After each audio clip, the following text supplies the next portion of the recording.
Hi, Lord Immolation. Okay.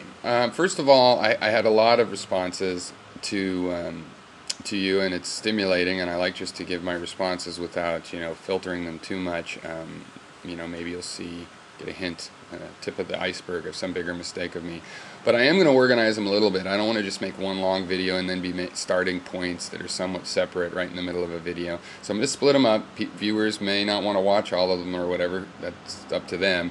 Yeah, I would just, hopefully, they'll all be of interest to you, but even you might want to reply to one and not another, and this is a way that I can, give you all my feedback, but we might still focus the conversation. On the other hand, we might continue to have to focus on each of these issues. And hopefully at least we'll get to the point where we see what the distinctions are between you and me. You always have to make certain decisions in a philosophical system. You're trying to keep some principle and you're willing to let another principle go or change, or you want to keep that other principle and you're willing to let this one change. And at least we get everything clear enough so that we know when we've made those decisions that it's like, oh, you've decided yes on this question, I've decided no. That's why we have differences. Maybe we'll also agree.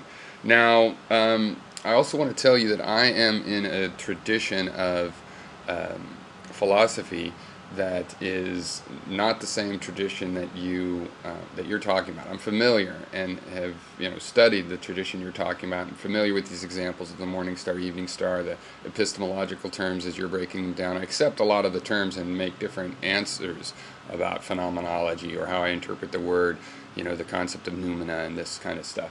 But basically why that is that what you're talking about is part of a classical approach to epistemology. I believe in a skeptical approach, which is just as ancient, but it's not pretty much, anyway, it is ancient, but it's been the undercurrent or the countercultural view. I would say until the birth of modern science, in which case it's slipped through the radar, and while everybody's still thinking in this old classical way, we're getting science and technology from a group of people that think in a skeptical way. So anyway, okay, what follows is a series of videos.